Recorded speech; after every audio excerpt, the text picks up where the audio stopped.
전체적인 혁신이 일어나지만 특히 금융의 영역은 굉장히 극단적으로 다른 도메인 중에 하나가 파이낸스입니다. 인도는 신용카드를 사용하는 사람이 1억 명이에요.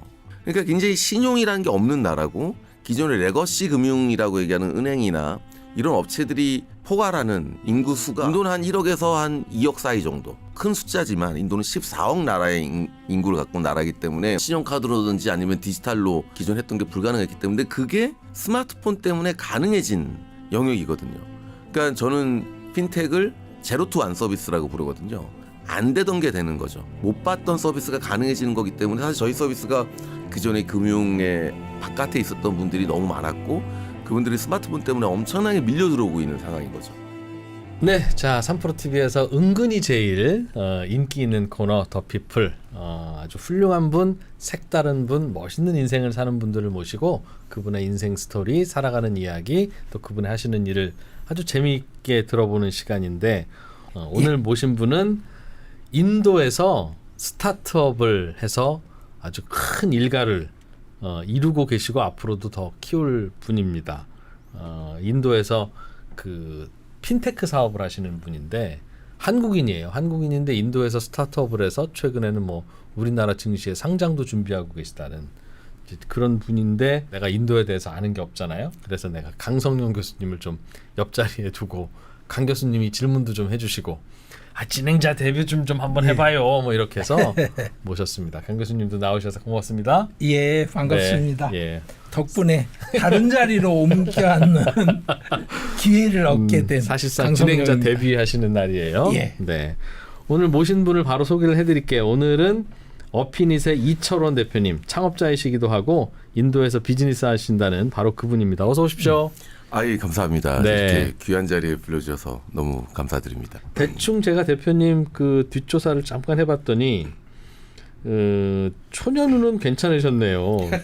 서울대 국제경제학과도 나오시고 삼성, SK 뭐 보통 이제 그 공부 잘하셨던 분들의 루트를 좀 잘 따라오시다가 잘 다니는 직장 때려치우고 인도에서 창업을 하겠다고 할 때부터 이제 인생이 좀 꼬이시기 시작한 것 같은데 어쩌다가 인도랑 인연을 맺게 되셨어요? 그 얘기를 들으니까 그때부터가 제가 이제 좀 인생이 문제가 그 얘기를 들으니까 제가 같은데? 이제 좀 에피소드가 하나 생각나는데 저희 어머님이 되게 독실한 기독교 신자신데 이제 저하고도 어렸을 때 같이 이제 뵀었던 어머니 교회 친구분들이랑 만나서 이렇게 우리 아들을 위해서 이렇게 기도를 좀 해달라 기도 제목을 좀 얘기를 하시면서 우리 아들이 사업하고 있는데 좀 해달라 이렇게 말씀을 드렸더니 저를 이제 아시는 다 어머니 지인분들 친구분들이신데 그분들이 아니 그 둘째 그 서울대 나오고 막 유학도 하고 공부 잘했던 그 애 얘기하시는 거냐고 맞다고 그랬더니 아유 걔가 어쩌다 그렇게 됐대요.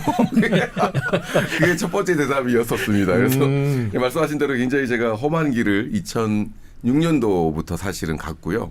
제가 이 사업은 지금 어피닛이라는 회사는 2014년에 창업을 했고요. 2006년도에 제가 첫 번째 창업을 했습니다. 액세스 모바일이라는 아시아 지역에 있는 통신 사업자 대상으로 뭐 컬러링이라든지 이모티콘 문자 서비스 뭐 이런 부가 서비스들을 제공하는 첫 번째 창업을 2006년도에 했었고 스마트폰 시장이 열리기 전에 피처폰 시절에 부가 서비스가 굉장히 우리나라가 앞서 있었거든요. 예. SK텔레콤이 컬러링도 전 세계에서 처음으로 시작한 서비스였고 그거를 제가 SK텔레콤 그 자회사 와이더덴이라는 회사에서 아시아 지역에 팔는 그 사업팀장을 했었고 그걸로 알게 된 이제 그 인연들로 그 당시에 이제 저는 약간 좀 이거 뭐 내가 하면 와이더덴보다 더 잘할 수 있을 것 같다라는 약간 정말 젊은 나이에 내가 왜 대기업 돈 그렇죠. 거기서 있겠냐? 뭐 별로 나한테 잘해주는 것도 같지도 않고 뭐 이래가지고 한 2, 3년만 하면 난 성공할 수 있겠다 싶어서 그냥 때려치고 나와서 2006년에 액세스 모바일이라는 회사를 창업을 했었고요. 근데 2007년에 아이폰이 나오죠. 그렇죠. 2009년인가 아마 나왔을 거예요. 지금 7년에 나왔나요? 2007년입니다. 근데 이제 굉장히 제가 오랜 기간 동안 약간 이 스마트폰을 적응을 못하고 저기 돈을 좀 벌었습니다. 그래서 나름대로 부가 서비스가 좀 잘 돼서 근데 결국 한 2012년 그때부터 굉장히 어려워지기 시작했고 그래서 2014년에 결국에는 이제 스마트폰으로 완전히 재편이 됐고 결국 구글과 애플이라고 하는 새로운 그전에는 이제 저희가 통신사들을 킹 오브 킹, 가드 오브 가드라고 불렀거든요. 완전히 갑 중의 갑이었던 그 그 고객들이었는데 완전히 판이 바뀐 거죠. 그러니까 그래서 벨소리를 내 휴대폰에서 다운로드를 받아서 쓰려면 이제 통신사가 뭘 어떻게 해줘야 그렇죠. 되는. 아니면 이제 컬러링은 전화 그러니까 띠띠 대신에 예. 통신망에서 다 이루어지는 서비스여서. 근데 이제 스마트폰은 그렇죠. 폰에서 이미 다 옵션이 있으니까. 그렇죠. 그리고 제일 큰 거는 한 사람이 쓰는 통신비는 사실 거의 정해져 있는데 그 돈을 부가 서비스나 통화비나 문자에 쓰느냐 아니면 데이터비에 쓰느냐 그게 그렇지. 이제 가장 크게 근본적으로 달라진 앱도 거죠. 깔아야 되고 하니까. 그렇죠. 그 데이터비로 많이 하게 되는 스마트폰으로 완전히 넘어서면서 이 사업으로는 더 이상 안 되겠다. 그래서 어플리케이션 B2C. 그래서 특히 제가 이제 했던 첫 번째 창업 액세스모바일이라는 회사는 B2B 회사였습니다. 통신사 대상으로 하는 거였기 때문에 뭐 잘 아시겠습니다만 B2B는 사실 어떻게 보면 조금 쉽죠. 영업을 잘하고 고객을 잘 설득해서 물건을 팔면 되니까. 근데 B2C는 굉장히 어렵잖아요. 돈도 다 어떻게 보면 많이 들고. 근데 다행히 스마트폰과 이 VC 생태계가 생기면서 굉장히 많은 회사들이 일단 상품을 만들기도 쉬워졌고 어플리케이션만 하나만 만들면 되고 뭐 애플용 하나, 안드로이드용 하나. 마케팅도 굉장히 옛날보다 단가가 싸졌고 디지털 마케팅이 되면서 그리고 돈도 사실은 VC들을 통해서 아주 활발하게 공급을 받을 수 있게 되면서 이제 B2C 비즈니스를 해야 되겠다.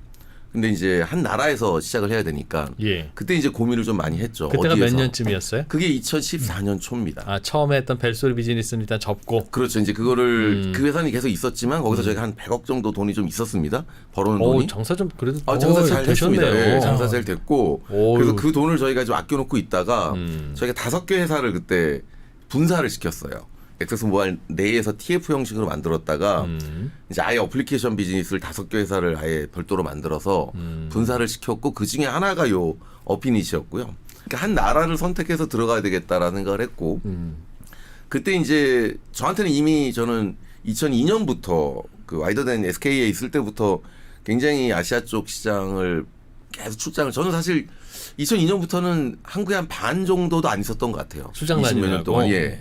지금도 뭐 그렇지만 그래서 굉장히 아시아 전체 나라에 굉장히 익숙한 상태였죠. 그러면서 이제 그 당시에 3가지 기준을 저희가 선정을 했습니다. 시장의 크기, 시장의 성장 속도, 시장의 성숙도. 이런 3가지 관점에서 봤을 때 사실 자연스러운 선택은 인도였죠.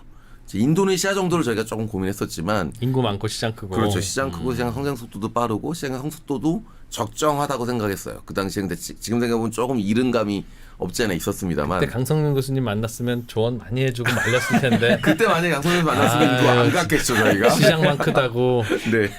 강 교수님은 혹시 언제 만나셨어요? 강 교수님 저는 사실 한 2년 정도 된 것 같고요. 최근부터 2년? 그렇죠. 그다음에 저희랑 같이 공동 창업하셨던 그 선배님이 강성윤 선생님 좀 아시던 사이였고 그렇습니다. 예. 근데 어쨌든 그래서 이제 인도라는 나라를 선정을 했고 아이템 사실 그래서 나라를 선정하는 거는 시간이 오래 안 걸렸습니다. 근데 이제 아이템을 선정하는데 저희가 한 6개월 걸렸죠. 어떤 아이템으로 그럼 창업을 할 것이냐. 근데 그 고민을 하면서는 사실 저는 이제 뭐 오늘 되게 저희가 하는 비즈니스에 대한 어떤 파운데이션이라고 얘기할 수 있는 그런 부분인데 저희는 이 개발도상국이 파이낸스라고 하는 게 스마트폰 때문에 엄청난 가치를 가지게 된 영역이라고 봐요.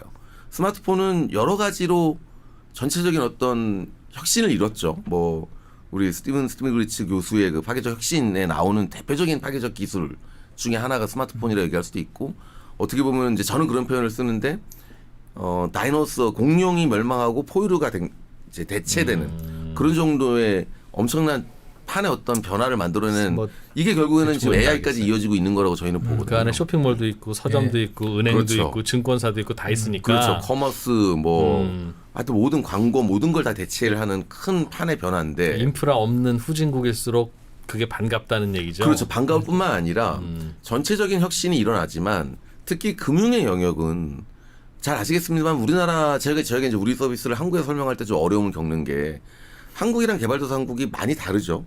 근데 굉장히 극단적으로 다른 도메인 중에 하나가 파이낸스입니다. 근데 이제 한국 기준으로 바라보니까 인도 시장을 잘 이해를 못 하시는 거예요. 예를 들어서 뭐 제가 우리 강 교수님도 잘 아시겠습니다만 인도는 신용카드를 사용하는 사람이 1억 명이에요.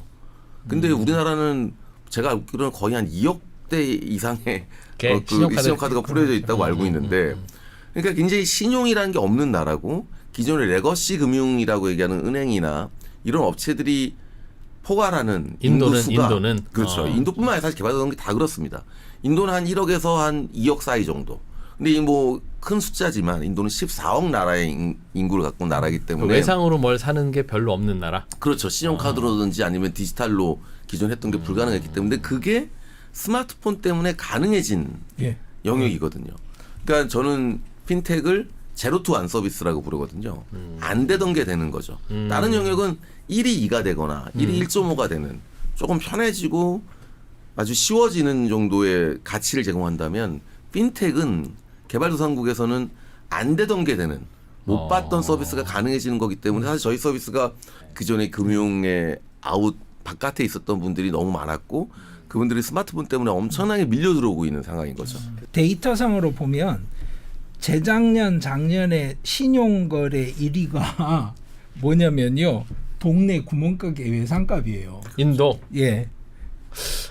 그러니까 그러니까 무슨 말이냐면 사람들은 이렇게 대조를 시켜놓고 자 선진국은 다 됐는데 개도국은 안 돼 있어. 그러니까 될 거야라고 이야기를 하면 너무 단순하게 생각하면 진짜 되겠는 걸 이렇게 생각할 수도 있지만 그 현지에 들어가서 그 일을 해보신 분이 그리고 실제로 인도네시아나 연관되는 국가에서 일을 해보셨잖아요. 모바일 서비스를 해보셨고 그런 분이 이게 되겠는 걸이라고 판단을 할 때는 이게 맥락이 아예 다른 판단이라고 저는 생각해요. 그 되게 좋은 질문이네. 이게 사실 말씀하신 게 맞는 게 너무 지금도 저희 회사한테 뭐 가장 큰 경쟁사가 누구냐라고 저한테 질문을 하면 뭐 경쟁사들이 있죠.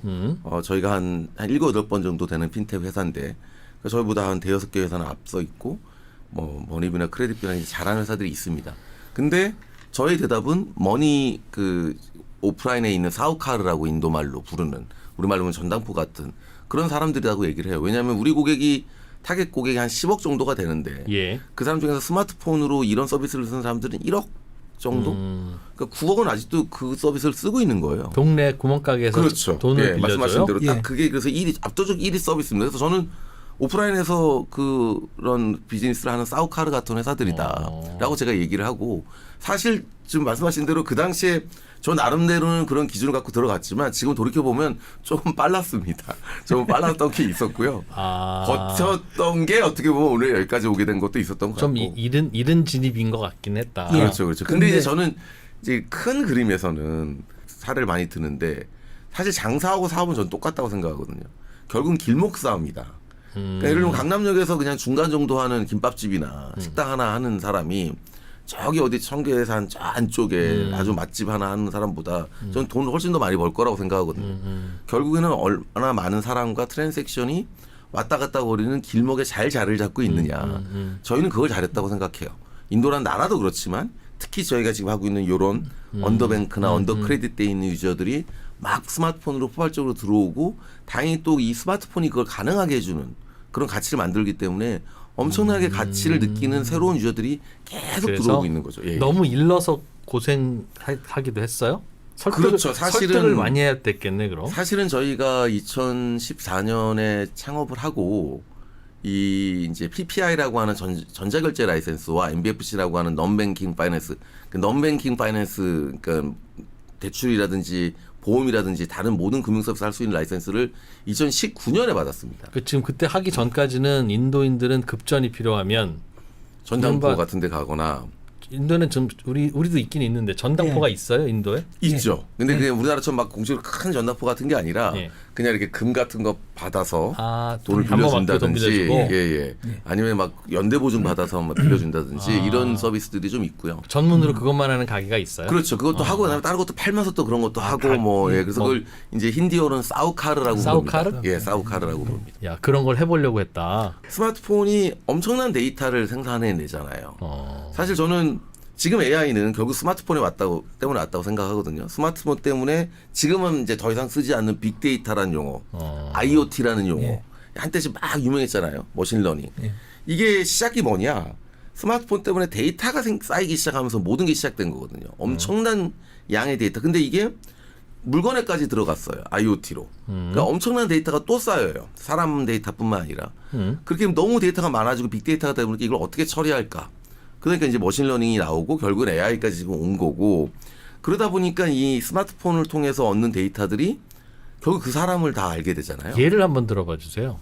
이 사람은 왓츠앱이라는 메신저, 예. 페이스북, 인스타그램, 캐주얼 게임 뭐 이런 거를 주로 쓰는 사람인지 아니면 아마존, 구글페이, 뭐 페이티엠, 폼페, 심지어 어떤 금융 앱들 예. 이런 걸 쓰는 사람들 저희가 알게 돼요. 그럼 내가 우리 회사 어피닛 앱을 깔면 인도인인데 예. 깔면 그 순간부터 내가 쓰는 다른 앱들이 뭔지를 그렇죠. 어피닛이 알게 되는 거예요. 그렇죠. 예, 그게 구글의 오픈 팔러스입니다. 아. 모든 어플리케이션 프로바이더들은 그 정보를 우리 고객이 오케이를 한다면 하면. 그거를 저희가 액세스 받을 수 있게 되는데 이게 굉장히 밸류어블한 가치 있는 정보죠. 뭔가 금융 앱이나 이런 것들 많이 사용해요. 그리고 특히 저희가 이제 문자라든지 어플리케이션 메시지 같은 거를 분석을 해서 이 사람이 얼마나 돈이 들어오고 한 달에 얼마나 나가고 그리고 나가는 게 어디로 나가고 저희가 포이어라고 부르는 가처분 소득 결국에는 그것도 다 볼 수 있어요? 그걸 저희가 이제 계산하는 거죠. 거기에 이제 AI 기술들이 들어갑니다. NER이라든지 LLM, NLP 같은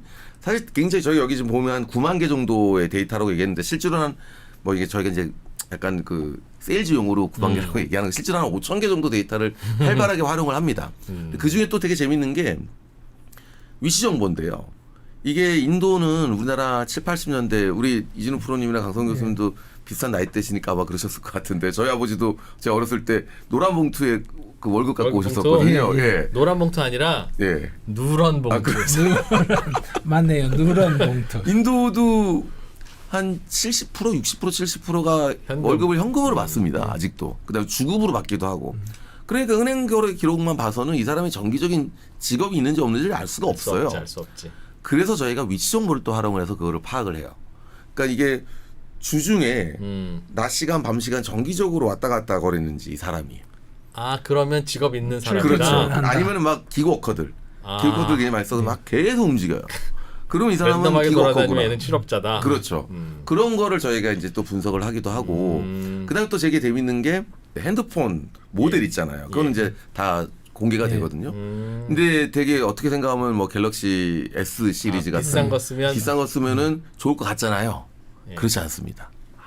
이건 막 할부로 막 땡겨서 막 특히 인도 애들도 막 보여줘 아이폰 막 사는 거 좋아하고 보여주는 거 좋아하기 때문에 오히려 가성비 폰 시종 등급이 좋은 폰 모델이 있어요.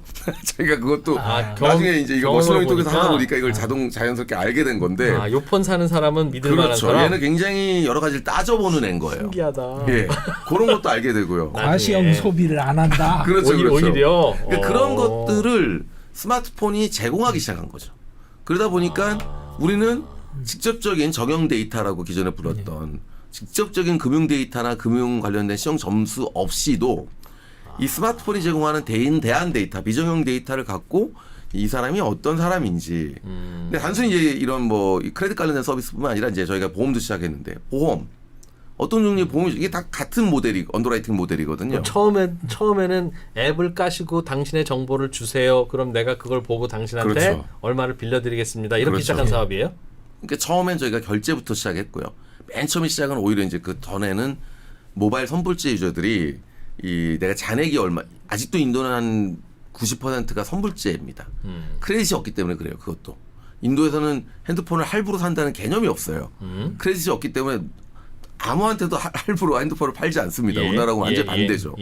크레딧이 없어서 그냥 선불제 내가 나는 1,000루피를 500루피를 먼저 차지를 해놓고 요금조차도 먼저 그래서 선불하고 선불을 하고 그다음에 쓰고 기계는 당연히 선불로 사는 거고. 그렇죠. 기계 당연히 그렇고 그러다 보니까 얘가 언제 내가 이 데이터가 다 쓴 게 됐는지 돈이 통화를 얼마 할 수 있는지를 계속 확인을 해야 되잖아요. 그렇죠. 얼마 남았는지. 그걸 저희가 기존의 피처폰에서는 이제 문자 같은 USSD라고 하는 약간 이제 원시적인 형태의 문자로 파악하던 걸 저희가 그걸 갖고 와서 어플리케이션에서 프로세싱해서 인포그래피 형태로 보여주는 그런 잔액 확인 서비스부터 시작을 했고요.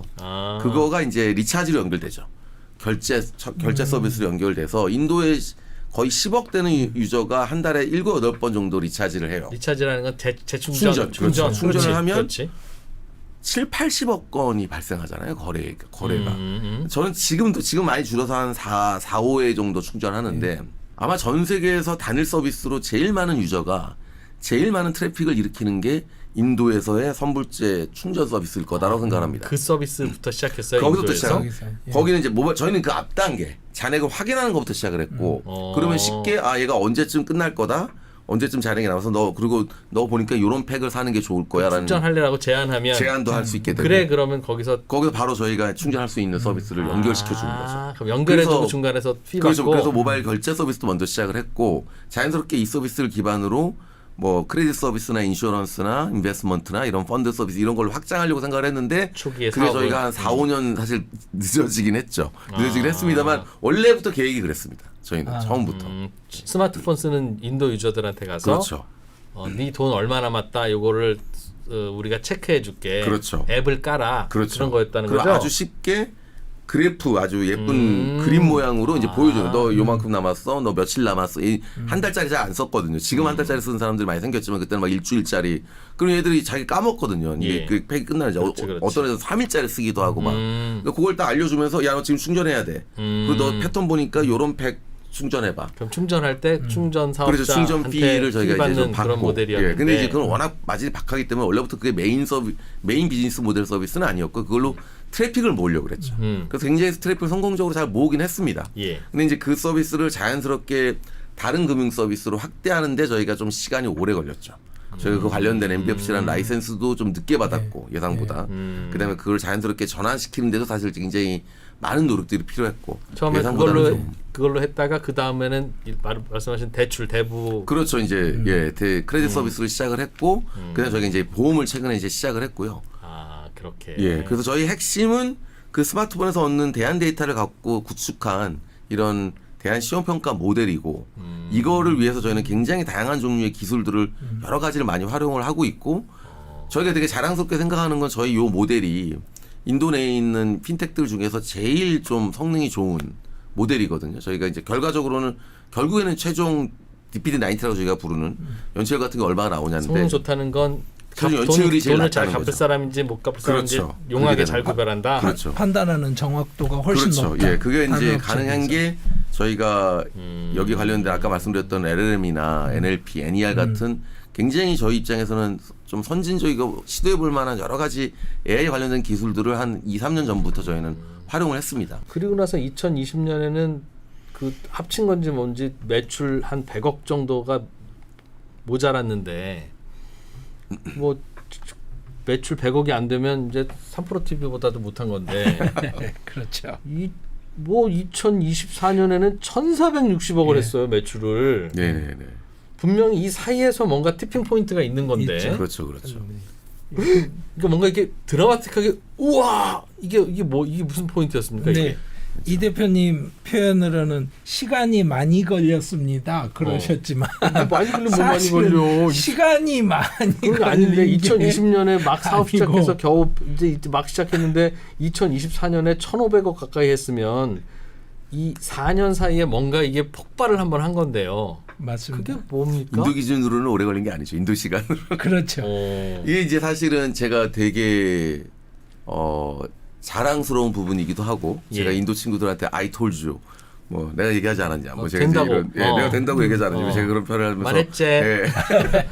설명하는 부분이기도 한데 사실 저희는 아까 말씀드렸던 이 세그먼트 그러니까 기존의 금융 서비스를 못 받던 유저가 10억이 넘고 근데 그 10억이 아주 못 사는 사람들이 아니에요. 저희는 그 10억 유저를 인도 중산층이라고 부릅니다.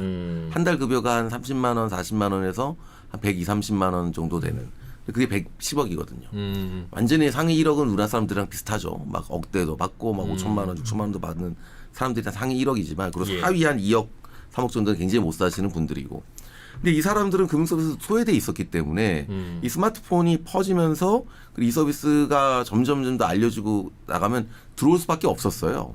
저희는 그거를 이제 원래부터 준비를 하고 있었고 2019년 시작하고 나서 사실 2020년도에 저희는 흑자 전환을 월 기준으로 할 수 있다고 판단했었어요. 이제 저희가 본격적으로 라이센스를 받고 그 전에 이제 여러 가지로 테스트를 하고 있다가 라이센스 받고 2019년도 한 9월 10월도 이제 론칭을 하고 2020년도에 본격적으로 성장이 시작됐습니다. 저희는 그걸 이제 우리 스타트업 이 씬에서 많이 얘기하는 PMF 프로덕트 마켓 핏을 찾았다라고 표현을 하거든요. 우리가 어떤 유저 상대로 어떤 상품을 제공해야 되는지 어떤 방식으로 제공해야 되는지에 대한 세그먼트와 상품과 마케팅과 이 방식을 찾았다. 그래서 2020년 초부터 사실은 굉장히 빠르게 성장을 시작했어요. 2019년 말에 저희가 2019년에 저희가 투자를 받았고 마지막 저희가 이제 받았었고. 그러니까 대출 좀 받으세요 했더니 오 땡큐 하면서 받더라는 그렇죠. 거예요. 바로 굉장히 왜냐면 다른 데서는 안 해주거든요. 근데 저희는 3분에서 5분 만에 그냥 대출 바로 이 돈을 꽂아줍니다. 은행 구자로. 그럼 그때는 뭘 보고 꽂은 거예요? 뭐, 그때 ACS 버전 0.5였죠. 그러니까 그때는 뭐만 보고 판단했던 거예요? 아까 말씀드렸던 지금처럼 데이터들이죠. 수천 개를 보진 않았을 텐데. 그렇죠. 지금처럼 막 그때는 이제 AI 기술을 활용하지는 않았고 하지만 기본적인 데이터는 비슷했습니다. 어플리케이션 데이터, 위치 정보. 뭐 가는지. 그렇죠. 그다음에 이제 그런 몇 가지의 그런 금융거래 관련된 텍스트 그때만 관련된 해도 정보들. 모험이었겠네요. 야, 이 사람 요거 왔다 갔다 하면 그 출퇴근하는 걸로 보니까 빌려줄 수 있을까? 그렇죠. 이제 그런 몇 개 데이터들은 약간 검증이 필요한 거였지만 초기부터 저희가 되게 확신이 있었던 몇 개 데이터들은 있었죠. 뭐였어요? 그 어플리케이션 관련된 데이터라든지 핸드폰 모델 정보라든지 핸드폰 모델도 이제 핸드폰 모델은 나중에 좀 더 검증이 된 거지만 어플리케이션 데이터라는 건 뭘 어떤 종류의 앱을 사용하는 유저인지. 그러니까 예를 들면 뭘 까는 친구는 확실히 아까 돈 갚아. 말씀드렸듯이 페이스북이나 왓츠앱, 게임 이런 걸 사실 대부분 사람들이 많이 합니다. 그렇죠. 근데 이런 결제나 금융, 아마존, 막 커머스,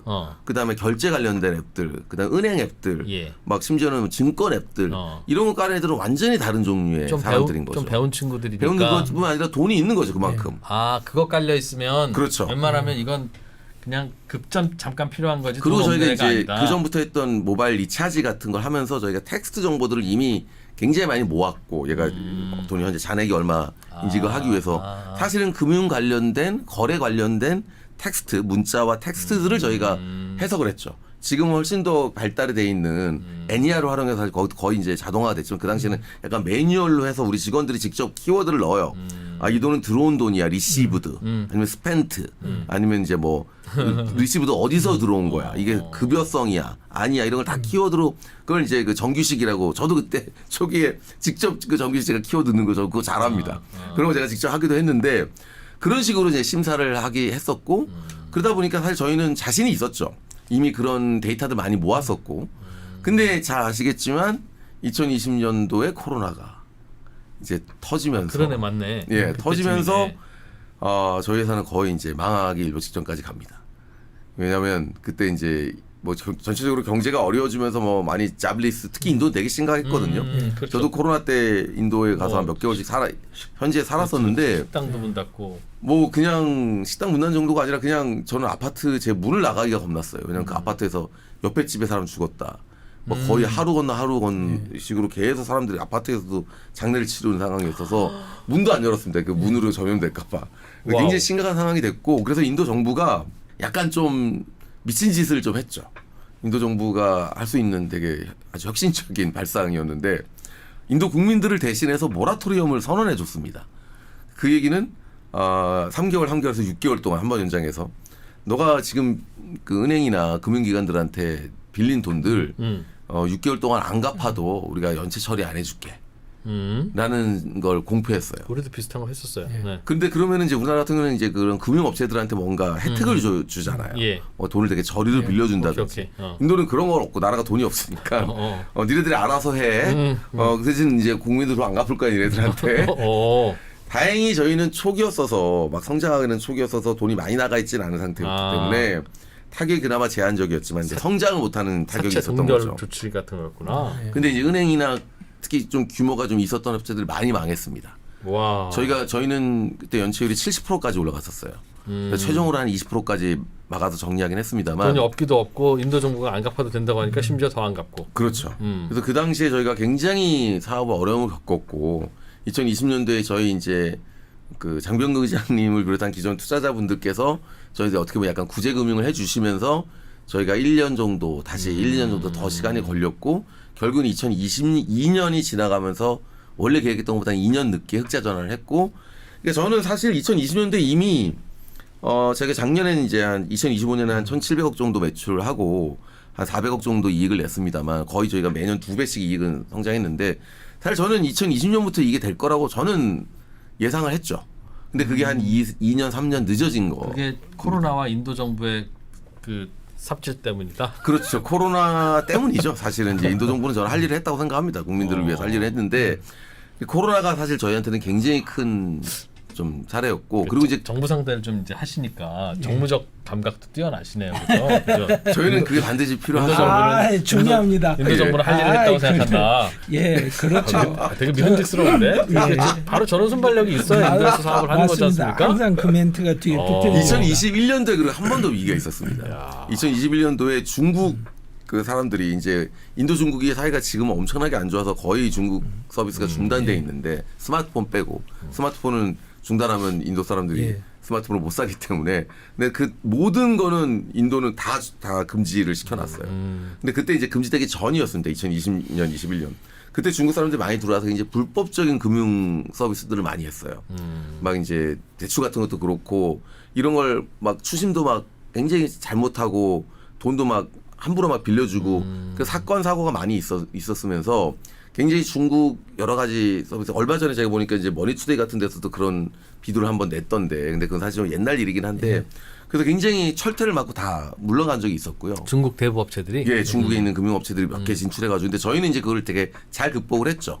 사실 코리아라는 거가 갖고 있어서 어드밴티지도 있죠. 그 중국에 비해서는 물론 이제 겉으로 봤을 때는 이제 약간 뭐 농담입니다만 뭐 이게 저희 유저 중에 악성 유저들이 돈 안 갚으려고 제가 인터뷰한 기사 사진 올리면서 이것보다 확실한 중국인이라는 증거가 있느냐 뭐 이제 이러면서 얘네들도 중국 앱이기 때문에 안 갚아도 된다 뭐 이런 약간의 그런 재밌는 에피소드 있었지만 결국에 저희는 그래서 지금도 저희 앱을 딱 키면 Together with South Korea라는 게 나와요.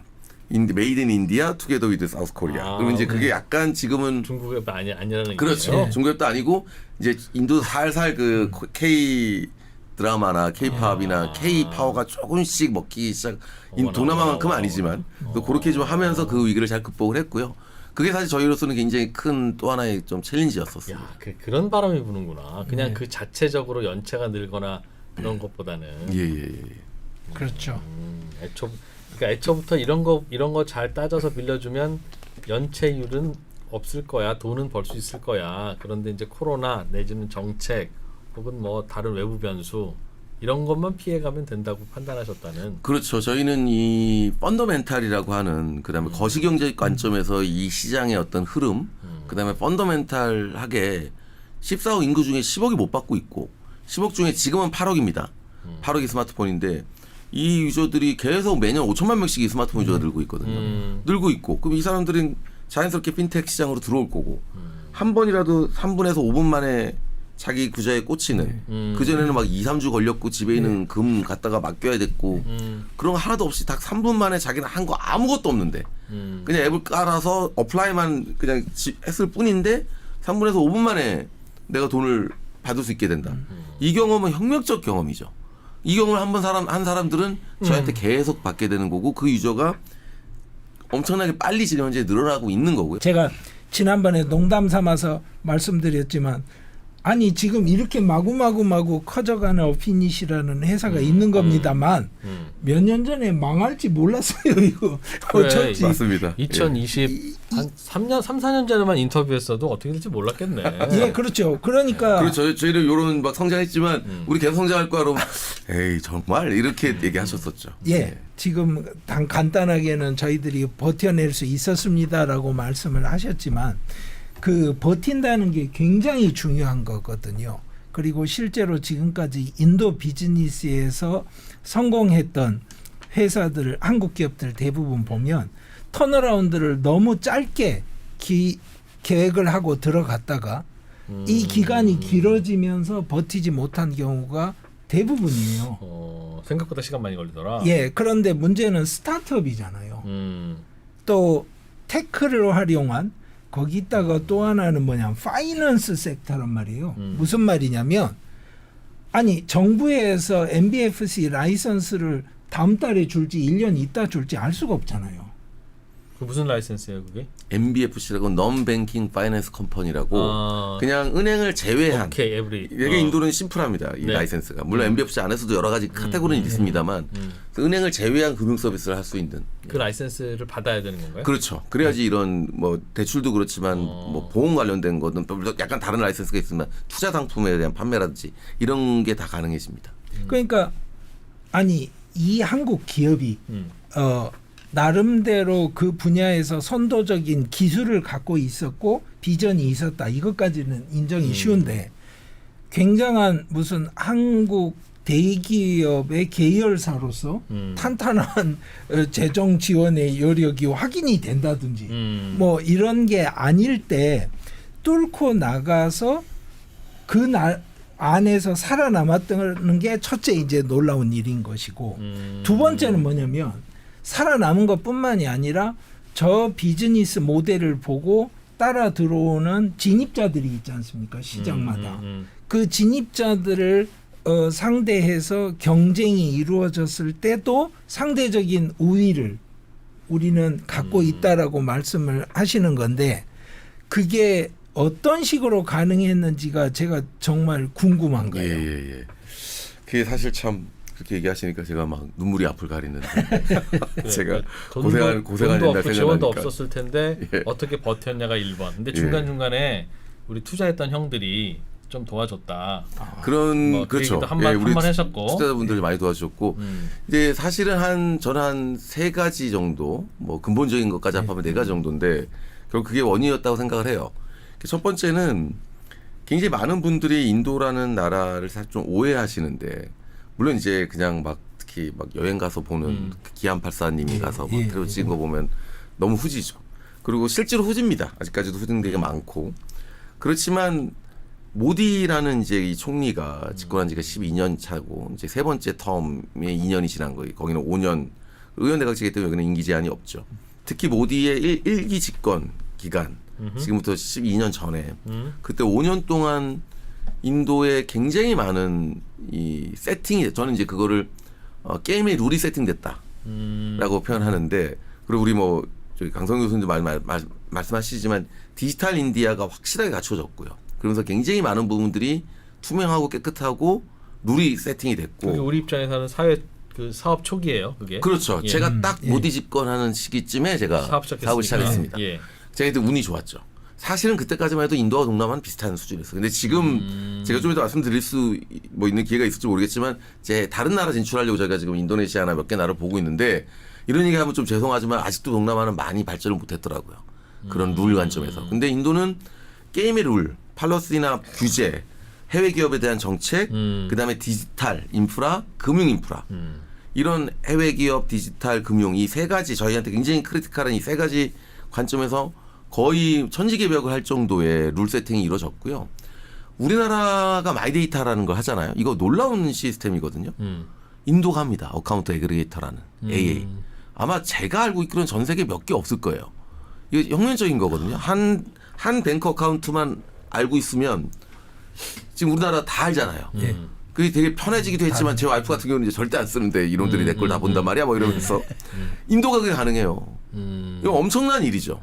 그 정도 인프라 만들려면 나라가 엄청난 드라이브를 걸어야 되고 인도에서도 그래서 그 인도 제일 큰 SBI라는 끝까지 저항하다가 이제 들어왔거든요. 그런 부분들이 가능하다는 거. 그다음에 굉장히 다양한 금융 인프라도 디지털로 아주 완벽하게 갖춰져 있고 그래서 첫 번째로 제가 드리고 싶은 말씀은 제가 물론 이제 약간 정무적인 감각으로 드리는 부분도 없지 않아 있습니다만 이걸 인도에서 예, 맞습니다. 얼마나 좋아하겠습니까? 그렇죠. 이거 영어로 자막 따라서 방송대 보내셔야 됩니다. 실제로 RBI 인도 중앙은행입니다. 리저브 뱅크 오브 인디아라는 인도 중앙은행인데 인도는 이제 그 우리나라처럼 금융위원회가 따로 없고 그냥 한국은행이 다 해요. 그래서 이 인도 중앙은행이 굉장히 저는 룰 세팅을 잘했고 인도 정부도 굉장히 룰 세팅을 잘했고 그 해외 기업에 대해서도 굉장히 친화적입니다. 저희가 갖고 있는 모든 라이센스는 해외 기업과 국내 기업의 차이가 하나도 없습니다. 인도에 투자를 고민하는 분들도 꽤 많기 때문에 예. 우리 잠깐 카메라 끄고 예. 진짜 진짜예요? 아니, 지난번에 강성윤 교수님도 사실 강성윤 교수님이 2년 전만 해도 여러분 인도가 그렇게 브라이트하지만은 않아요. 그런 얘기를 많이 해주셨던 분이에요. 그전에 말씀드렸죠. 좀 좋은 얘기도 좀 해달라고. 아니 뭐 좋은 얘기를 몰라서가 아니라 좋은 면만 보고 달려가니까 걱정돼서. 이게 사실은 맞죠. 사실 교수님이 얘기하신 게 저는 상당 부분 맞는 얘기라고 생각을 합니다. 근데 저는 이제 이것도 역시 마찬가지인데 시간이 좀 걸리겠지만 그냥 펀더멘탈하게 그냥 빅픽처에서 그냥 거시 경제로 이제 말씀을 드리면 전 세계에서 재정 적자하고 무역 적자를 동시에 갖고 경제를 운영하는 나라가 몇 개나 있겠어요. 사실은 메이저 경제 중에서는 제가 알기로는 미국하고 인도밖에 없습니다. 무역 적자는 날 수 있죠. 근데 재정 적자까지 같이 계속 나면서 경제를 운영하려면 굉장히 불가능한 일이거든요. 미국은 달러를 찍어내니까 가능한데 인도는 이게 어떻게 가능하냐? FDI 때문이거든요. 포린 다이렉트 인베스트먼트가 자기 경제 성장률보다 거의 한 1.5배에서 2배만큼을 더 계속 늘어납니다. 그러니까 달러 찍어내는 효과랑 비슷한 거죠. 인도 경제 운영 주체들은 이걸 너무 잘 알아요. 얘네들 민주국가이기 때문에 세금을 인도가 얼마나 재밌는 나라냐면 국민소득이 30만 원 정도 되는 나라인데 한 달 자기 월 소득이 한 50만 원, 60만 원인가까지 70만 원인가까지 제로예요, 인컴 텍스가. 그러니까 돈 많이 받는 저 같은 사람들한테만 그냥 막 저 정도 되는 사람은 세금이 똑같습니다. 우리나라하고 인도가. 이런 사람들한테 돈을 엄청 뽑아내고 기업들한테 뽑아내고 해외 기업들한테도 뽑아내죠. 그런 한계는 있지만 선을 넘질 않아요. 왜냐? FDI가 줄어드는 순간 인도 경제는 멈춥니다. 이걸 인도의 똘똘한 경제 운영 주체, 인도 정부 행정 관료들은 경제 관료들은 안다. 너무 잘 알고 있기 때문에 저는 기본적으로 인도가 다른 나라에 비해서는 확실히 쉽다. 그게 아는 저는- 게 중요한데. 예, 저는 다른 나라에 비해서는 환경은 쉽다. 당장 모든 섹터의 해외 기업에 대한 정책들, 차별화들.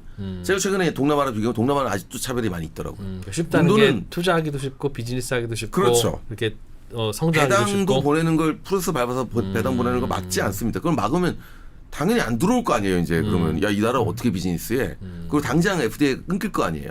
그러니까 그거를 저는 인도에 있는 경제 관료들이 너무 잘 알고 있다. 이게 저는 굉장히 뭐 여러 가지가 있지만 굉장히 인도를 설명해주는 해외. 근데 단지 우리나라는 뭐가 문제냐? 저는 제가 이것도 항상 말씀드리는데 우리나라 사람들은 인도를 너무 멀게 생각합니다. 인도를 너무 친근하지 않게 생각하는 거죠. 멀기도 조금은 멀어요. 아, 거의 실제로- 거의 중동이라고 생각하지 우리가. 그렇죠. 사실은. 거리로도 멀죠. 거리로도 먼데 근데 생각보다 애매해. 안 멀어요. 7시간. 그러니까 싱가포르나 인도네시아 가는 정도 거리입니다. 우리는 이상하게 발리까지만 우리가 갈 수 있는 곳이라고 생각해. 거기서 조금만 더 가면 되긴 하는데. 아니, 발리랑 시간 별로 차이 안 납니다. 7시간. 그러니까 별로 안 나는데 이렇게 발리를 지나면 신혼여행 오지에 발리를 갔다 절벽이 왔어 있어. 그러면 그렇구나 싶은데 인도 그리고- 갔다 왔다 그러면 그렇죠. 그리고 문화적으로도 사실 굉장히 달라요. 동남아는 우리나라랑 굉장히 비슷한 아시안 문화나 제가 깜짝 놀란 게 인도 사람들은 그렇게 스탠딩 이 파티를 아주 좋아합니다. 그리고 자기들끼리 막 모르는 사람들이 얘기하고 스몰 토크하는 거 좋아하고 처음에 저는 어색해서 약간 서구적인 예, 게 그런 서구적인 게 걔네 역사에서부터 사실 그게 단순히 영국의 영향만은 아니고 저는 걔네 역사에 좀 녹아 들어 있다고 생각을 하는데 이제 그런 문화적 이질감도 있고 또 한국 사람 인정 안 해주거든요. K-팝, 뭐 살짝 K-드라마 우리가 거기서 삐져 있는지도 그렇죠, 몰라. 그렇죠. 그런 부분도 사실 별로 그러니까 인도는 별로 우리를 인정 안 해주네. 오히려 우리 약간 무시하네. 네, 이거 그러니까 대국이니까. 내가 왜 똑같은 돈 내고 가는데 이 인도 같은 데 가. 이제 이렇게 생각하시는데 저도 뭐 인도에 놀러 갑니까? 저도 인도에 비즈니스 하러 간 거고 똑같은 10에 놀고 제가 굉장히 좋아하는 비유 중에 하나가 내 동네에서 통닭집을 하던 100조짜리 1000조짜리 회사를 만들던 내가 드리는 노력은 똑같다. 그건 그렇지. 사실이거든요. 아, 그렇지. 예. 내가 뭐 한 달에 300만 원 버나 한 달에 3조를 버나 사실 드리는 노력은 똑같습니다. 그러면 큰 시장 가서 해야죠. 내가 1000조를 벌 수 있는 100조를 벌 수 있는 시장 가서 해야지 왜 10억 벌 수 있는 데서 합니까 그거를. 그래서 저는 뭐 특히 인도가 뭐가 어렵지 않아요. 저한테 질문하면 저는 그런 질문 대답을 합니다. 어디나 해외 사업은 어렵습니다. 뭐 인도라고 해서 특별히 어려운 게 아니고요. 인도네시아 가서 해보세요. 베트남 가서 해보세요. 미국 가서 해보세요. 중국 가서 해보세요. 거기는 쉬울 것 같으세요? 똑같이 어렵습니다. 어려운 영역이 조금씩 다를 수 있지만. 근데 인도는 좋은 면도 있고 나쁜 면도 있고 그 나라도 마찬가지일 거거든요. 근데 인도가 좋은 건 뭐냐? 해외 기업한테 열려 있다는 거죠. 지금 가서 미국, 중국 가서 돈 번다는 회사 있습니까? 기회가 없어요. 근데 그게 최근에 한 10년 넘게 사업을 해오셨는데 그 정도가 빠르게 더 좋아지고 굉장히 있어요. 모디 정권 이후에 굉장히 많이 달라졌고 특히 이제 우리 강성현 교수님이 얘기해 주시는 최근의 변화들 이런 것들이 인도에는 더 많이 저는 좀 생기고 있는 것 같아요. 혹시 이 영상이 인도 관리가 볼 거라는 전제로 말씀하시는 거 아니죠? 아 진짜 아니, 우리 정말 아닙니다. 저는 제 투자해야 돼, 진심으로 진짜. 진심으로 생각하고요. 예, 진짜로 인도에 그 조금만 쳐다보시면 인도가 얼마나 그런 해외 기업에 대한 우리나라보다 이런 얘기하면 좀 그렇지만 어쨌든 우리나라보다도 어떻게 보면 금융기잖아. 여러 가지 그런 디지털 인프라가 잘 돼 있는 부분도 많아요. ONDC라고 하는 프로그램 계속 디지털 인프라 정책을 매년 강 내놓고 교수님도 있고. 지난번에 최근에 인도 갔더니 진짜 소가 없어 진짜 인도 그렇죠. 길거리에. 소가 없어졌어. 근데 애들이 몰라요 그거. 인도인들은 모르는데 내 눈엔 맞아요. 보이더라 그러시더라고요. 맞아요. 인도 애들은 몰라요. 네. 맞습니다. 교수님 말씀하신 게. 그러니까 이게 드디어 소위 말해서 자본주의적 합리성이 일상의 공간을 파고들기 시작을 한 거예요. 이게 무슨 이야기냐면 우리들은 자꾸 인도의 고속도로를 왜 깔지 않느냐, 지하철 공사 안 하냐 이런 이야기들을 주로 하는데 예. 참 생각을 해보면 고속도로에 소가 돌아다닌다거나 지하철 철도 안으로 소가 걸어 들어간다거나 이런 일이 없어야 그 다음에 그게 가능한 거거든요. 예. 그런 것들에 대해서 이 변화들이 어떤 보폭을 맞춰가고 있는 거예요. 그 맞춰가고 있는 중에 지금 이 인도는 팔로우업을 해야 되는 입장이다 보니까 뭔가 점프하는 방식으로 접근을 할 수밖에 없어요. 그러면 뭐냐면 오프라인 인프라를 포기하고 모바일 인프라 안에서 할 수 있는 솔루션을 찾아가겠다. 근데 이 솔루션이 또 파이낸셜한 솔루션하고 같이 맞물리는 대목에 아까 강남의 김밥집 말씀하신 것처럼 어피닛이 자리를 잡은 겁니다. 예. 그게 사실은 성공 요인이었다라고 말씀을 하시지만 저는 매번 그 말씀을 드려요.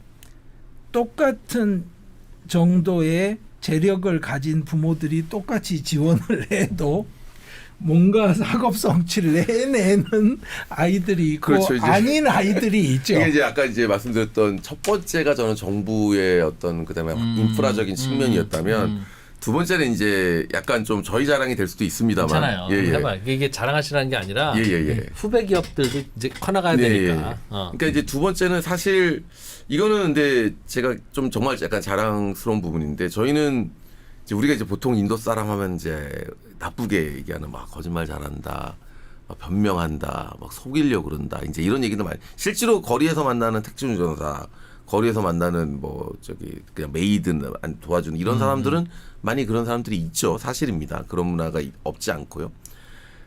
그리고 그런 게 사실 전체적으로 문화적으로 좀 스며들어 있죠. 사회 전체적으로.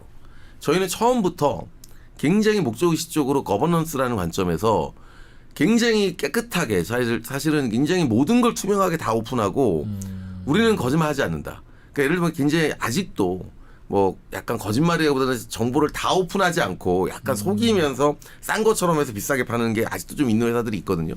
저는 굉장히 그거를 이 거버넌스 측면에서 컬렉션도 그렇고 추심도 그렇고 여러 가지 측면을 굉장히 저희는 철저하게 깨끗하게 하려고 했어요. 규제 관련된 것도 그렇고. 들면. 이제 저희 서비스를 받게 되면은 이자를 오픈하게 돼 있는데 그게 프로세스 피라는 선취 수수료와 이자가 같이 나갑니다. 그걸 같이 보여줘야 되죠. 근데 어떤 업체들은 선취 수수료는 안 보여주고 이자만 보여줍니다. 그렇지. 그다음에 중간에 빨리 갖게 되면 또 그 조기 상환 수수료라는 것도 내야 돼. 그것도 안 보여줍니다. 저는 그걸 다 보여줍니다. 그 지금은 RBI가 무조건 하라고 그래서 해야 되지만 옛날부터? 하라고 하신 건 몇 년 안 됐고요. 저희는 처음부터 그렇게 했고 그래서 저희 앱은 조금 정말 자랑인데 구글 플레이 스토어에서 저희는 항상 우리 인도 고객들이 제일 많이 찾는 키워드 크레딧 서비스, 뭐 론 서비스, 퍼스널 론 이런 키워드에서 1등, 2등, 3등 안에 저희는 다 들어갑니다. 근데 처음에 그거 다 보여주면 왜 이렇게 얘네는 이자가 비싸? 당연히 그런 생각이 들 텐데. 그렇죠. 근데 사실 저희는 그것도 제가 목적의식적으로 이렇게 했는데 인도 유저들한테는 이자가 비싸냐 아니냐는 별로 중요하지 않아요. 그리고 별로 크게 문제가 되지 않아요. 내가 대출을 받냐 못 받냐가 중요하거든요. 그럼 우리 관점에서 그게 비싸다고 얘기하지만 예를 들면 월 10%다. 굉장히 비쌀 것 같죠. 그걸 막 연으로 한 사람은 120%에 거기다 막 선취 수수료까지 합하면 막 200% 되고 막 되게 비쌀 것 같죠. 네. 이게 우리나라 사람들이 갖고 있는 착시고 오해입니다. 인도 사람들은 1년짜리 대출 받는 게 아니에요. 한 달짜리, 두 달짜리, 세 달짜리를 받습니다. 그러면 그냥 월에 10%를 내는 대출이에요. 연으로 뭐 200%다, 120%라는 개념이 없어요. 역산하지 않는다. 근데 자기가 지금 동네에서는 금 맡기고 월 10%를 빌리고 있었거든요. 금 안 맡기면 막 15%, 20%를 빌리고 있었단 말이에요. 근데 우리는 아무것도 보증도 없이 월 10%를 우리 물론 10%가 지금 아닙니다. 저희는 지금 3% 정도, 3에서 4% 정도를 빌려주고 있는데 그런 이자를 보면 싸다고 좋아해요. 그렇기 때문에 사실은 인도 사람들한테는 그거는 적당한 표현은 아닌 거고 제가 무슨 얘기하다가 여기 예, 아니 근데 솔직하게 하자고. 저희의 장점 예. 거버넌스라는 관점에서 저희는 굉장히 처음부터 되게 깨끗하게 하려고 그렇게 노력 그게 하는 비결이었다. 고객의 신뢰를 얻기 위해서 지금도 저희는 그냥 아무것도 안 하는데 한 달에 100만 건 이상의 자연 오가닉 인스톨이 발생합니다. 그만큼 이제 구글이 알고리즘으로 우리 걸 맨 위에 보여주는 거거든요. 그만큼 디스코. 고객의 신뢰도를 이제 저희가 한 5년 동안 획득한 게 이제 두 번째 요인이고 세 번째는 이제 ACS죠. 저희의 이 비정형 데이터를 5년 동안 모으면서 저희가 버전 7입니다. 저희가 ACS라고 부르는 얼터너티브 크레딧 스코링 시스템인데 대한시험평가 시스템이 7번 업그레이드를 했고 그러면서 이제 굉장히 뭐 저희가 잠깐 보여드린 저희가 굉장히 많이 부도율이 낮아졌는데 이거를 사실 저희가 물론 저희만 이걸 갖고 있는 건 아니고 모든 피텍은 이걸 다 갖고 있어요. 근데 저희가 조금 자랑스럽게 생각하는 거는 성능이 제일 좋은 것 같아요. 그건 이제 이 연체율을 보면서 알 수 있는 거죠. 그리고 7번 정도 업그레이드를 할 수 있다는 거는 되게 5년 동안 7번은 굉장히 자주 한 거잖아요. 단기기 때문에 가능했던 거죠. 저희는 굉장히 막 2년짜리, 3년짜리 만약에 그 대출 서비스다 그러면 이게 2년, 3년을 돌려봐야 이제 데이터가 다 모이잖아요. 그래서 얘 어떤 유저가 좋은 유저, 어떤 유저가 나쁜 유저 다 끝나는데 우리는 한 달짜리 한 달짜리, 세 달짜리, 6달짜리였으니까 그냥 한 3, 4개월, 4, 5개월 만에 데이터가 다 나와버려요. 그러니까 어떤 유저가 좋은 유저인지. 그러니까 이제 저희가 거기서 제일 이 크레딧 서비스의 중요한 부도 데이터, 연체율 데이터를 7번 쌓은 거죠. 그러면서 이제 굉장히 그걸 하게 됐고 그런 저희 ACS의 이제 힘인 거고. 근데 사실 이제 이 네 번째가 될 수도 있는 가장 근본적인 거는 아까 이제 우리 교수님 잠깐 얘기했지만 저희는 굉장히 이 세그먼트에 집중돼 있어요. 다른 사실 핀텍들은 되게 약간 성장을 하면서 세그먼트를 넓혀갑니다. 되게 더 좋은 유저, 더 큰 금액, 티켓 사이즈 이렇게 좀 전선을 좀 확대를 하는데 저희는 우리 고객한테만 굉장히 집중을 했거든요. 대부 대출 아니 그러니까 되게 급전 이런 작은 이렇게? 그렇죠. 작은 티켓 사이즈를 요구하는 굉장히 그 소액 유저들 20만 원만 너무 대부 대출이라고 한달 자꾸 얘기하지 빌릴게요, 마시고 이렇게? 예. 근데 이 소액의 단기 대출 그러니까 우리가 아까 말씀드렸던 저희는 한 달 월급 소득 급여가 30만 원에서 120만 원 정도 되는 유저가 딱 우리 세그먼트예요. 한 달에 막 200만 원, 300만 원, 500만 원, 600만 원 그리고 대출 금액이 막 1억, 5천만 원 이거 아닙니다. 우리는 한 달에 기껏해야 한 4, 500만 원 맥스. 그 정도 시장에 저희는 레이저 포커스라고 제가 표현하는데 레이저 포커스를 하고 있어요. 그러다 보니까 경쟁력이 결국 스타트업은 속도의 싸움이고 집중의 싸움이거든요. 저희는 여기에 집중하고 있기 때문에 저희가 갖고 있는 모든 모델들, 심사 모델들, 상품 구성들, 추진 방법들, 마케팅 방법들 이 모든 것들이 최적화돼 있어요. 이게 사실 저희는 조금은 다른 애들과 다른 실적을 낼 수 있는 그건 되게 차별화 포인트 중에 하나라고 생각을 합니다. 근데 제가 대표님 말씀 들으면서 생각을 하는 게 한국인들이 대부분 인도 시장에 대해서 오해를 하는 게 가격 민감성이 단지 돈이 없다 보니까 싼 걸 더 찾는다 이렇게 생각을 하는데요. 그게 아니고요. 구매 결정을 하기 전에 들이는 노력과 시간의 투여량이 한국 사람들의 상상을 초월합니다. 최근 예를 들어서 가전 구독제 많이 하지 않습니까? 세계적으로 구독 비즈니스를 기업들이 좋아하니까 인도에서 가전 구독제를 시작을 했던 한국 기업이 포기를 했습니다. 그러니까 무슨 말이냐면 한국 사람들은 그냥 아니 이 냉장고를 구독을 하시면 한 달에 얼마씩 내시고 이렇게 하면 몇 년 있다 모델도 바꿔드리고 그러면 그냥 그 액수 생각하고 내가 얼마나 편할까 이 정도 생각을 하죠. 한 5분 안에 결정하죠. 예. 근데 인도 사람들은 그걸 갖고 자 RBI 중앙은행에서 주는 저 이자율부터 시작해서 실제 인플레율까지 다 해서 계산을 다 합니다. 그걸 하고 있으려면 그 시간에 돈 버는 게 맞지 않아요. 이렇게 생각을 하지만 그게 인도 소비자들의 특성이고요. 그런 면에서 사실은 지금 대표님 말씀하셨던 그 대목 투명성 우리는 처음부터 정확하게 보여주는 거를 항상 해왔고 그리고 거기에 보태서 딱 타겟팅에 집중하는 세그멘트 집중에 노력을 많이 했다. 이거 이제 저는 설득력 있게 들려요. 그게 성격에 맞을 수 있겠구나. 예, 인도 오히려. 사람들은 오히려. 이걸 켜봤을 때 절대로 그래서 인도 온라인 시장의 특징이 뭐냐면요. 한국 같으면 뭐 무슨 업체에 온라인을 쓰는 사람은 거기를 주로 씁니다. 네. 근데 인도는 어떠냐면요. 제가 뭘 살 때마다 온라인 업체도 5개 이상을 체크를 해요. 그러니까 전통시장 5개 다니면서 나물값 알아보고 추석 때 장보기 하는 어머니 관습을 온라인에서 하는 거예요. 우리도 예전엔 했죠. 예. 그거를 하던 유저들이 이제 선택을 한 거라고 보이는 거죠. 이 앱이 좀 더 투명하고 괜찮아. 합리적이구나. ACS의 퀄리티를 높이자면 인도에서 고급 인력을 채용을 해야 됩니다. 그렇죠. 이직률이 엄청나게 높아요. 특히 고급 인력은. 그러면 지금 그 몇 년의 시간 동안의 비즈니스에서 성공을 하시고 팀워크를 만들어낸 입장에서 이 ACS의 퀄리티를 만들어내는 나의 HR 면에서의 경쟁력은 뭐가 있었다. 이런 노하우를 좀 공유하시죠. 우리 교수님이 확실히 좀 날카롭게 중요한 질문을 하셨는데 이게 스타트업은 결국에는 HR 싸움이거든요. 우리나라에서 이제 토스 같은 회사가 굉장히 그걸 잘 기업 문화를 만든 회사고 뭐 미국은 잘 알겠지만 넷플릭스부터 시작해가지고 사실 뭐 여러 회사들이 많죠. 결국에는 가장 큰 자산이 사람이기 때문에 스타트업은 이 사람들에게 그래서 뭐 스타옵션이나 이런 것도 되게 중요한 거고 특히 저희가 초기에는 한국 중심의 회사였어요. 제가 한국에 본사를 만들고 미국에 이제 인도에 자회사를 만들었기 때문에 굉장히 한국 중심의 회사였고 인도는 약간 운영 인력만 있다가 코로나 이후에 이제 본격적으로 저희가 그 인도에서 비즈니스가 성장하면서 더 이상 한국 중심으로 운영이 안 되겠다.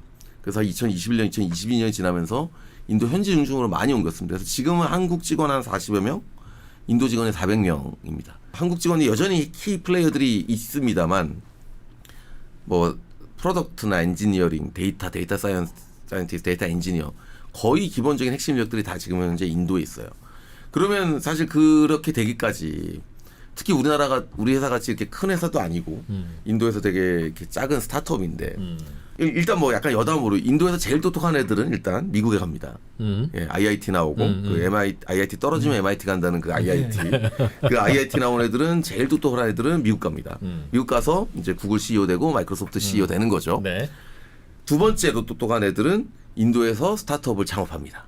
예, 세 번째로 똑똑한 애들은 인도에 있는 미국 회사, 외국 회사에 취직합니다. 뭐 삼성도 이제 그 중에 하나가 됐죠. 예. 네 번째로 취직한 똑똑한 애들이 스타트업에 취업하는 거. 일단 세 번째 그룹까지는 저희는 다 포기하는 거고요. 근데 네 번째 그룹 중에서도 저희는 사실 굉장히 유명한 스타트업이 아니기 때문에 쉽진 않았죠. 그래서 저희가 굉장히 많은 저희가 그 리크루팅 팀원이 7명이에요. 그 7명이 하루 종일 링크드인에서 서치하고 인도 애들은 링크드인을 아마 전 세계에서 제일 큰 고객이 링크드인의 고객이 인도일 거예요. 엄청나게 거기서 거의 모든 활동이 다 이루어지고 거기서 엄청나게 자랑들을 많이 하기 때문에 진짜와 가짜를 구별하고 정말 좋은 앤지 걸러내고 자기가 먼저 인터뷰 한번 해보고 그걸 하는 애들이 7명이 있어요. 싸지도 않습니다. 그 인력들이. 그걸 해서 스크리닝을 해오면 저희가 이제 인터뷰에서 뽑는 건데 처음에는 IIT 출신들은 우리 회사 지원도 안 했죠. 뭐 이런 뭐 듣보잡 회사가 다 있어 뭐 이러면서. 근데 다행스럽게 저희가 좀 규모가 커지고 인도 내에서 다른 포지션이 좀 되고 이쪽 에코시스템 내에서 은행이나 이제 이런 쪽에서 좀 유명해지면서 쟤는 비즈니스 되게 잘하는 회사래, 되게 독특한 회사네. 이제 이런 것들이 약간 소구 포인트가 되면서 2022년 3년부터 들어오기 시작했어요. 그래서 지금은 IIT 출신과 ISI라고 이제 그 IIT보다 사실 더 위에 있는 인디안 스태티스티컬 인스티튜트라고 하는 데이터 사이언티스트나 데이터 그 인력들이 많이 가는 그다음에 IBS 뭐 이제 몇 개 한 탑 S 클래스에 속하는 칼리지들이 있는데 거기 출신들이 우리 회사의 프로덕트 엔지니어링 데이터 인력의 30%를 차지하고 있습니다. 지금은 굉장히 그런 인력들이 많이 들어왔고 이런 친구들은 사실은 달라요. 그러니까 일단 연봉 수준이 다르고요. 우리랑 비슷하고요. 그리고 우리가 보통 아는 인도 애들과 다릅니다.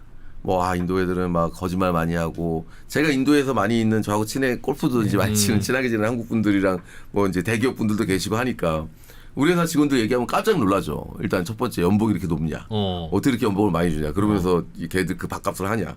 두 번째 제가 얘기해 주는 애들의 퀄리티에 놀랍니다.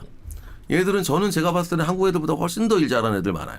퀄리티를 어떻게 설명해요? 우리 애들은 이제 써보면 아는 거죠. 예, 일을 시켜보고 그러면 잘 물론 이제 학교만 좋은 데 나고 일 못하는 애들 우리나라도 있죠. 뭐 서울대 나온다고 다 일 잘하지는 않으니까. 동료 사장님들한테 우리 애들은 이래요라고 하는 걸 설명해주면 놀라실 텐데 그걸 네. 어떻게 설명합니까? 일을 시켰을 때 이 일을 얼마나 오너십을 갖고 결국 제일 중요한 건 이게 기본적인 태도라는 거죠. 태도죠. 오너십과 그 커미트먼트. 네. 일단 오너십과 커미트먼트를 세게 가져요. 그 우리나라는 그런 애들을 뽑을 비중이 제가 봤을 때는 한 60에서 70% 정도 되고 인도는 6에서 7% 정도가 되죠.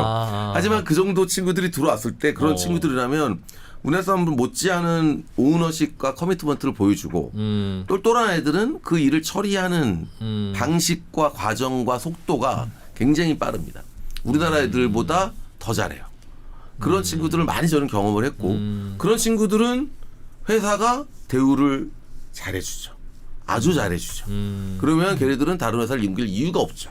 인도 애들이 옮기는 가장 큰 이유는 옮길 때마다 30%에서 이제 지금은 그런 좋은 시절은 끝났습니다만 좋을 때는 100%까지 올려서 옮겨 다니던 그런 애들도 친구를 있었어요. 만났을 때 그런 친구를 계속 잡아두는 방법은 그런 친구들은 이제 스탁 옵션을 더 주거나 연봉을 더 올려주거나 아니면 리텐션 보너스를 더 주거나 그런 식으로 하는 거죠.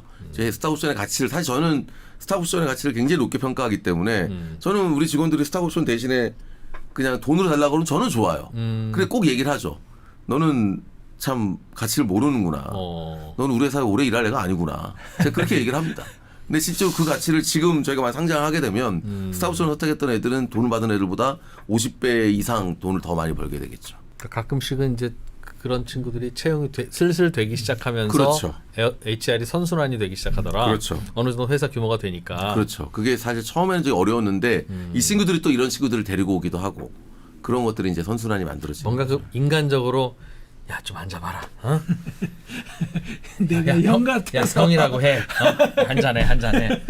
있잖아. 그런 거는 안 통합니다. 그거 안 해요? 예, 인도는 그런 거 물론 이제 그런 게 아예 안 통하지는 않겠지만 뭐 돈 말고 뭐 해줄 줄. 그러니까 이제 돈 나의 많이 어떤 보면- 가치를 인정해주고 거기에 맞게 대우해주고 그다음에 비전도 제시해주고 그러니까 굉장히 미국 애들이랑 비슷한 측면이 있어요. 예를 그런 들어봐 게. 주세요. 예를 어떻게 하면 돼요? 인도에 그러니까 뭐 그냥 인간적인 거에 호소하는 거는 사실 좀 진짜 한 10에서 20% 정도인 돈 주는 거고요. 거 정말 돈 싸움이라면 다른 데서 그렇죠. 2만 원 더 줄게 와 그럼 또 가는 거니까 그렇죠. 이건 그 끝이 이제 없잖아요. 우리 회사가 얼마나 이게 사실 저는 우리 회사의 미션이 영어로 Finance for All이거든요. 모두를 위한 금융이고. 그런 미션. 그렇죠. 그러니까 사실 저는 약간 야 우리가 하고 있는 일이 지금 근데 얘네들이 우리 회사에 있는 직원들은 대부분 다 이런 세그먼트 출신의 애들이거든요. 정말 막 엄청나게 잘 사는 막 불암한 이런 애들은 사실 별로 많지는 않아요. 그러다 보니까 약간 우리가 하는 일이 회사의 미션이 되게 의미 있다고 그렇죠. 생각하는 제가 거? 그런 얘기를 하거든요. 우리나라는 우리 회사는 되게 우리 좋은 회사야. 우리가 돈을 많이 벌면 벌수록 성장을 빨리 하면 할수록 우리 고객들은 더 잘 살게 돼. 우리 고객들의 경제적 삶은 더 나아져. 우리 얼마나 이게 운이 좋은 거니? 우리 회사의 성장은 우리 타겟 고객들, 우리 세그먼트의 삶의 개선과 직결돼 있어. 마지막 한 칸을 채워주는 그런 이유는 되죠. 그렇기 때문에 저는 그런 많은 이제 좋은 인력들이 계속 우리 회사에 그리고 물론 이제 저희가 만들려고 하는 약간 문화가 있어요. 저희는 그걸 이제 퍼포먼스 드리븐 컬처라고 얘기하는데 저희는 굉장히 많은 자율권을 줘요. 뭐 출퇴근도 그렇고 뭐 어떻게 일하는 방식도 그렇고 그 대신 결과를 제대로 딜리버해라. 퍼포먼스를 제대로 내라. 퍼포먼스 잘 못 내면 뭐 내보내고요. 퍼포먼스 잘 내고 성과를 잘 내는 친구들은 굉장히 보상을 저희는 후하게 해주는 편입니다. 한 번에 점프를 더 해야 될 것 아닙니까? 그래서 사실은 굉장히 복잡하고 엄두를 내기 어려운 시장이라는 걸 아는데요. 이론적으로는 이제 인도의 평균 GDP가 높아지면 보험 시장이 커질 거란 말입니다. 그러면 어피닛은 스타트업으로서 뭔가 소위 말해서 애자일하게 움직이는 기업답게 그런 시대가 올 것에 대해서 어떻게 대비를 하고 계신 거예요? 인도라는 나라의 스타트업 씬에서의 특성이 굉장히 있는데요. 우리나라하고는 굉장히 다른 특성이 있습니다. 우리나라는 핀텍이 14위인가로 제가 알고 있어요. VC들이 투자하는. 거의 꼴찌에 이제 우리나라는 거의 핀텍 하면 이제 한물 간 분야. 핀텍에 투자하는 회사들 거의 없습니다. 선진국에서의 핀텍에 저는 특히 우리나라 같은 금융 선진국에서의 당연한 결과라고 봐요. 인도는 압도적 1위가 핀텍이에요. 거의 전체 VC 투자 금액의 50%가 핀텍에 투자되고 있고요. 그 중에서 한 50% 정도가 이 크레딧 관련된 서비스. 두 번째가 보험. 세 번째가 펀드 투자. 이런 식으로 구성이 돼 있어요. 그러니까 핀텍이 굉장히 각광받고 있고 크레딧, 인슈어런스 이런 순도 되고 있고 실제 인도에 있는 스타트업들 상장을 준비하고 있거나 하고 있는 돼 있는 업체들 중에 결제 관련된 회사들, 보험 관련된 회사들, 그다음 크레딧 관련된 회사들이 굉장히 많습니다. 그래서 인슈어런스가 팔러스 바자라는 회사가 10조가 넘어요. 상장이 돼 있는데. 그래서 지금 사실 저는 우리 교수님 말씀하셨던 보험이 그 다음으로 올 섹터다. 그건 사실 그냥 데이터가 보여주잖아요. 첫 번째 크레딧. 그래서 지난달에 저희가 보험을 론칭을 했고 저희 넥스트 핵심 상품으로 저희도 보험을 생각을 하고 있고 앱에서 보험을 가입하는 거예요? 그렇죠. 저희가 이제 직접 저희 보험을 파는 건 아니고 보험 중개업이죠. 보험 중개업에 대한 라이센스를 저희가 받아서 이 보험 중개 서비스를 하는 겁니다. 그럼 그 앱에서 끝까지 가입이 되도록? 그렇죠. 저희가 API 다 연동을 해서 어떤 예를 들면 생명보험이건 자동차 그렇죠. 보험이건 생명보험이든 물론 저희는 이제 저희 유저에 맞는 보험들을 먼저 시작을 하긴 할 겁니다. 그러나 나중에 이제 이걸 생명보험이든 건강보험이든 확대를 할 건데 저희가 처음 생각하는 보험 서비스는 투윌러 인슈어런스예요. 오토바이 보험. 이거 무조건 해야 되니까 우리 유저들이 많이 쓰고 있고. 그러니까. 근데 그런 계획은 분명히 갖고 있고요. 그래서 상품을 확대하는 거. 근데 다음 핵심 상품은 보험이고 여기에서 상당히 오래 좀 많이 좀 심혈을 기울이려고 하고 있고 또 하나는 저희가 이제 지역 확장을 생각하고 있어요.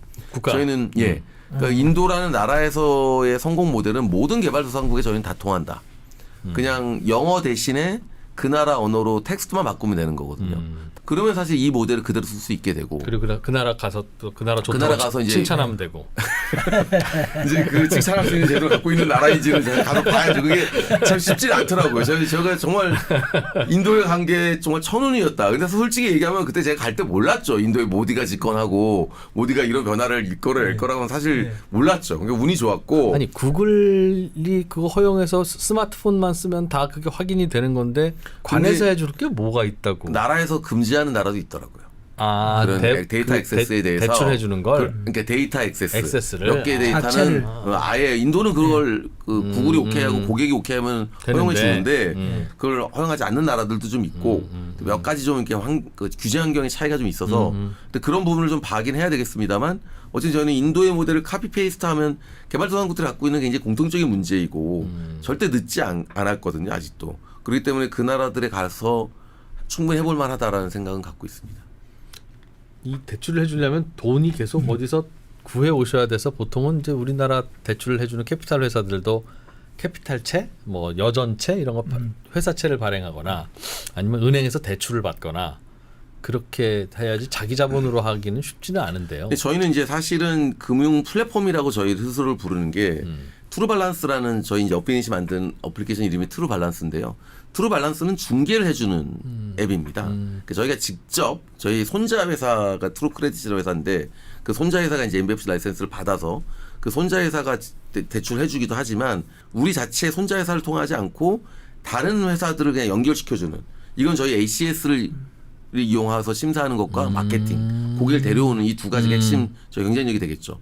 이 두 가지를 못하는 거거든요. 인도에 있는 기존 은행이나 뭐 MBFC 그런 큰 회사들은 그래서 이 회사들의 상품과 우리 고객들을 매칭시켜주는 비중이 저희가 지금은 이제 거의 40% 정도까지 이르렀고 올해 말까지 50% 늘고 저희가 실제로 고객 계속 자본을 조달해야 되는 부담은 없어지는 거죠. 아, 그러니까 여윳돈 있는 사람도 이 플랫폼으로 와라. 그렇죠. 그게 지금 저희가 굉장히 중요하게 생각하는 전략입니다.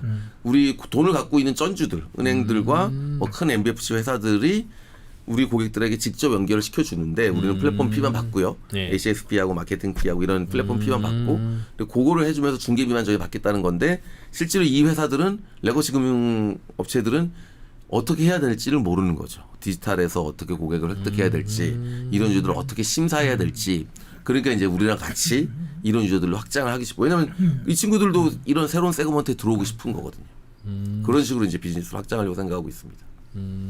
실제로도 그럼 그거는 논의만 되면 바로 붙일 수 있겠네요. 그렇죠. 여기 이제 뭐 저희가 여기 뭐 써놨습니다만 굉장히 성장에 오히려 한계가 더 없는 굉장히 퍼팔력 있게 더 성장할 수 있는 서비스이고 저희가 부담이 사실 거의 제로에 가까운 저희가 뭐 연체율 관리라든지 자본을 조달해야든지 이런 부담을 하나도 질 필요가 없는 그냥 플랫폼을 제공하고 플랫폼 피만 받는 모델이기 때문에 에셀 라이트한 모델이고 그렇기 때문에 굉장히 사실 저희 입장에서는 미래에 저게 집중하려고 하는 그런 서비스 중에 하나입니다. 그러네요. 무슨 뭐 경제적인 변화가 있거나 해서 연체율이 높아지거나 하더라도 그렇죠. 어찌 보면 회사의 주주가 피해를 볼 일은 적은 그렇죠. 그런 거죠. 예. 그런 건데. 네, 저희 물론 모델이 이제 잘 워킹을 안 하게 되면 이제 그 파트너들도 영향을 되고 물론 이제 장기적으로 우리가 그렇겠습니다만 그렇지만, 예. 단기적인 어떤 흔들림에도 주주들의 그래서 자본 한편으로는 이제 조절하면 안 보험 되니까. 같은 이런 신규 금융 상품으로 확대하고 한편으로는 이런 플랫폼이라고 저희가 부르는 리드 제너레이션이라고 부르거나 비교 추천 플랫폼이라고 부르는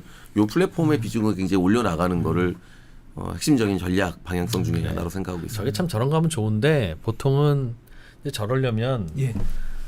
이제 은행 돈이 이제 일로 와야 되지 않습니까? 그러면 이제 은행 담당 실무자가 이제 결제를 올려야 된다고요. 올려서 저 이제 인도 은행이 가면 인도에 뭐 저기 우리 저 어피닛이라고 하는 회사가 있는데 여기에다가 우리가 돈을 이렇게 보내면 그 회사가 이렇게 대출을 이렇게 해줘가지고 네, 우리는 네. 이렇게 할 수 있습니다. 행장님 그러면 행장님이 딱 보다가 임마 우리가 이런 앱을 만들란 말이야. 어? 당신 보고 이런 거 하라고 지금 부서 전산팀 팀장 오라 근데 그래. 겨우 이런 걸 지금 아유 이러니까 김 차장은 안 가가지고 안 가는 거 그러니까 이런 거 있어서 안 해. 아니 그 차라리 야 김 차장 요즘 뭐 하고 있나 그럼 저 열심히 뭘 좀 개발 중입니다. 그럼 어유 그래 잘하고 있군. 그런 아무런 그 성과가 없으면 차라리 열심히 잘하고 있군인데 야 이거 우리가 하기에는 좀 그러니까 뭔가 잘하고 있는 업체랑 연결해서 그래도 우리가 2등이라도 해야지라고 해서 자꾸 하면 괜히 혼만 나는 거예요. 야 우리가 하라니까 왜 자꾸 이런 거 너는 그 회사가 뭐 니네 친구 회사야? 뭐 이런 식으로 욕만 먹고. 그게 이제 굉장히 중요한 말씀을 우리 그런 거예요, 프로님이 바로. 하셨는데 우리나라와 인도가 얼마나 다른 시장인지를 이해하시면 한국 업체들은 그런 일들이 실제로 많이 일어나고 있고 실제로 저희랑 일을 하려고 할 때도 뭐 똑같지는 않습니다만 그런 사례들이 있기도 했었습니다. 근데 인도의 은행은 완전히 달라요. 실제로 은행 서비스를 쓸 수 있는 사람, 은행에서 대출도 받고 은행에서 신용카드도 발급받고 할 수 있는 사람의 수는 아까 말씀드렸듯이 1억, 많으면 1억 5천 정도라고 말씀드렸잖아요. 인도 은행들은 너무 잘 알고 있어요. 어차피 한계가 있어요. 네, 자기들은 1억을 대상으로 그리고 부도율도 2% 3% 이상 나오면 안 돼요. 그러니까 이 은행은 야, 어차피 저 세금은 우리가 못해. 이 핀텍과 MBFC들이 해줘야 되는 거고. 근데 보니까 쟤네가 되게 잘하고 성장이 되게 빠르네. 우리도 발 한번 담궈두면서 한번 데이터도 보고 데이터를 통해서 우리가 나중에라도 진출할 수 있는지 한번 간도 보자. 이런 식으로 진출을 거의 대부분의 모든 시중은행들, 메이저 은행들이 하고 있습니다. 인도는. 그러니까 시장이 되게 다르다라고 하는 거를 이해를 하시면 인도는 다르겠죠. 그러면 이제 플레이어들이 어떻게 진입을 더 할 수 있느냐의 질문에서 사실 굉장히 큰 것 중에 하나가 RBI 라이선스잖아요. 예. 중앙은행이 라이선스를 주느냐 마느냐. 예. 근데 예전에 처음 들어가셨을 때는 제가 알기로는 어렵지 않게 받으셨던 네. 걸로 알아요. 네. 근데 요즘은 그게 라이선스가 거의 발급이 안 되는 거 아닌가요? 아니요, 그 MBFC라는 라이센스는 이미 인도에 한 10,000개 정도가 있고요. 물론 예. 그 중에서 이제 저희는 미들레이어라고 이제 규모가 있는 회사가 됐고 예. 미들레이어는 한 50여 개 정도밖에 안 됩니다. 그래서 저희 그러니까 이제 좋은 거네. 예, 굉장히 저희 규모가 이제 커졌고 예.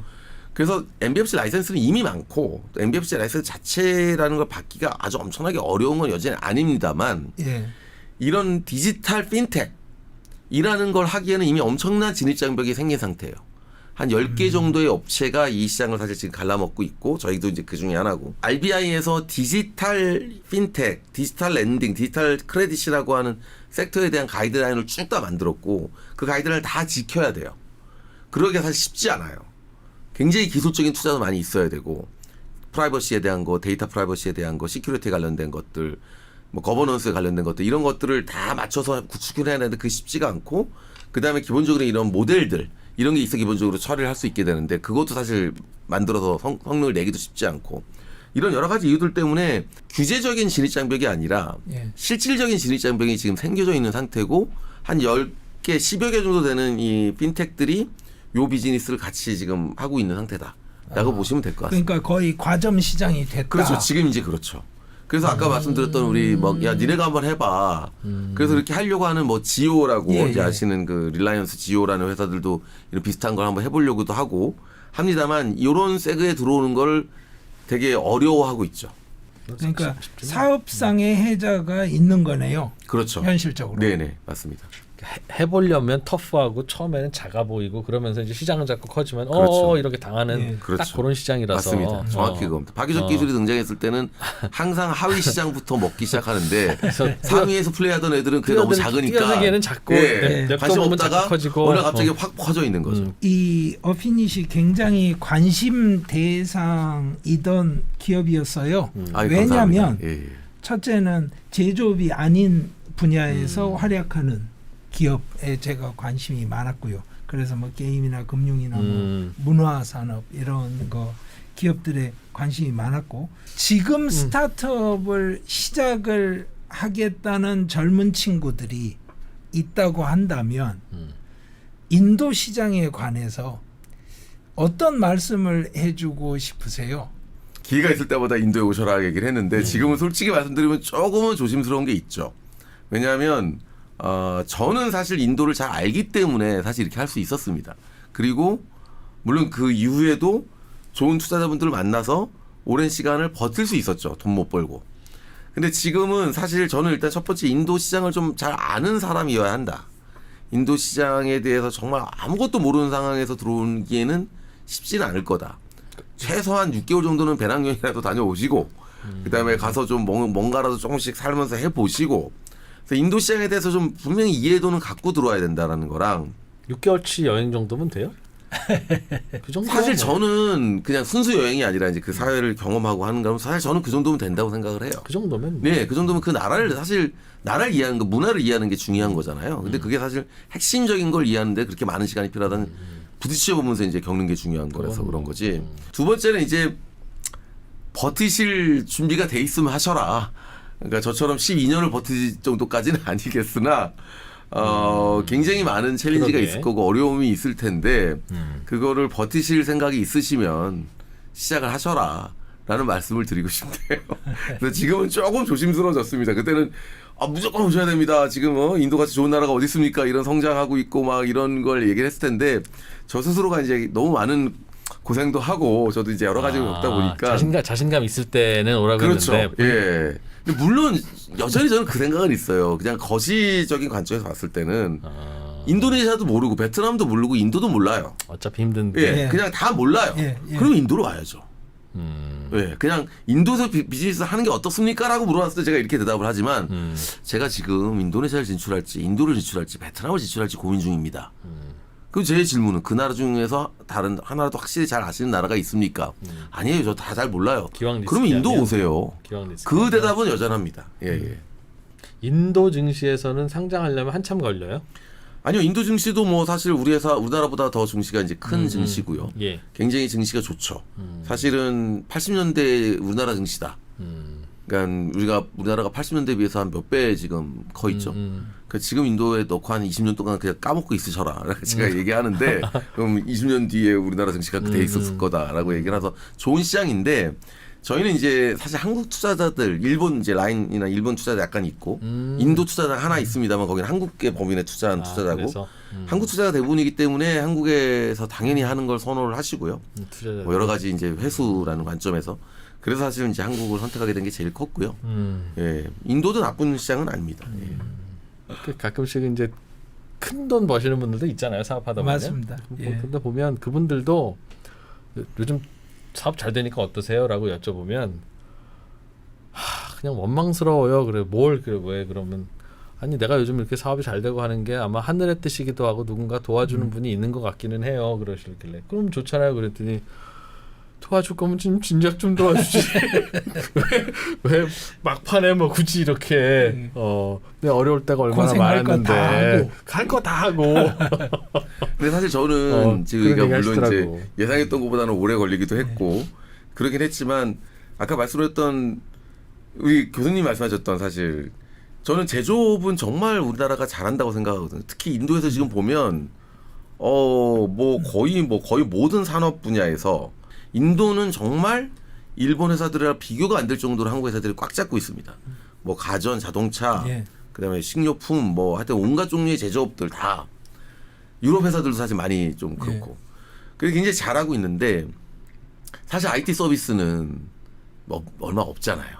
기껏해서 한다는 게 라인이 이제 좀 나가 있고 뭐 카카오도 나가려다가 잘 실패했고 네이버도 다 실패했고 사실 근데 IT 서비스는 잘 아시지만 우리나라도 뭐 네이버나 이런 큰 회사들이 있지만 미국 같은 경우만 봐도 뭐 1,000조가 넘는 회사들은 일단 거의 대부분이 IT 서비스 회사들이 지금 5,000조가 넘는 회사들은 IT 서비스 없는 회사밖에 없고 그러니까 IT 서비스가 이 판이 아까 말씀 스타트업 때문에 판이 바뀌는 상황에서는 IT 서비스를 안 하고는 메이저 경제나 메이저 산업의 어떤 변화를 이끌어낼 수는 없다고 생각하고 제조업만 가지고는 전 한계가 있기 때문에 우리나라의 스타트업이든 IT를 하는 회사들이 저는 해외 글로벌 진출을 더 많이 하고 거기서 의미 있는 자리를 잡아야 된다고 생각을 해요. 미국 정도의 막 압도적인 독점적인 회사는 못 되더라도 그래도 일부 분야에서는 의미 있는 좀 탑 10 안에 드는 회사들도 나오고 그런 게 저는 굉장히 우리나라 경제의 관점에서도 중요한데 인도라는 나라에서 이런 기반을 저희가 지금 사실 되게 운 좋게 잡았습니다만 이런 회사들이 나오면 사실 글로벌로 진출하기 굉장히 좋은 이 첫 번째 엔트리 시장이거든요. 이걸 기반으로 저희도 지금 동남아 생각하고 있고 그다음에 남미 그다음에 뭐 아프리카 생각하고 있는데 그렇게 진출해 나가면서 글로벌 확장할 수 있는 이 우리나라의 어떤 선진적인 부분도 분명히 있고 잘했던 부분도 있다고 생각해요. IT 서비스가 해외 나가서 그런 위치를 잡고 점하고 역할을 하는 건 저는 굉장히 중요하다고 생각하기 때문에 저는 개인적으로는 좀 소명의식도 있습니다. 우리 회사가 잘 돼야 된다. 우리 같은 회사가 잘 돼야 현대 막 LG, 삼성 막 이런 제조업들 막 방산 뭐 다 좋아요. 다 좋은데 IT 서비스 우리가 구글이랑 경쟁을 할 수 없으나 최소한 누뱅크 뭐 이제 있습니다. 그쪽. 그다음에 인도의 무슨 소파이 뭐 이런 핀텍이나 이런 데들이랑 경쟁해서 이쪽 분야에서는 그래도 글로벌 회사 중에 하나가 되고 각각의 이제 버티컬한 분야에서는 의미 있는 글로벌 IT 서비스 업체가 되는 그게 굉장히 저는 우리나라의 미래를 위해서도 중요하다고 보기 때문에 저희가 잘해서 그런 사례를 하나둘씩 좀 만들고 그렇게 진출하는 회사들이 많이 나왔으면 좋겠고 그런 관점에서 저는 약간 좀 소명의식이 있습니다. 저희가 잘 됐으면 좋겠다. 제가 우리 회사를 바라는 거죠. 기원을 하는 거죠. 예. 인공지능을 통한 디지털 IT 금융 네. 서비스 해보시니까 이 업의 핵심은 뭐인 것 같아요? 정말 많은 데이터들이 모이기 시작했고 이 데이터들을 어떻게 처리하냐의 싸움인 것 같습니다. 이 스마트폰 비즈니스라고 하는 거는 어플리케이션 비즈니스라고 하는 건 결국에는 저는 모든 비즈니스는 다 데이터 싸움으로 귀결될 거다.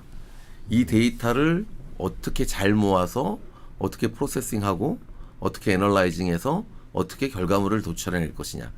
결국엔 그 싸움이다.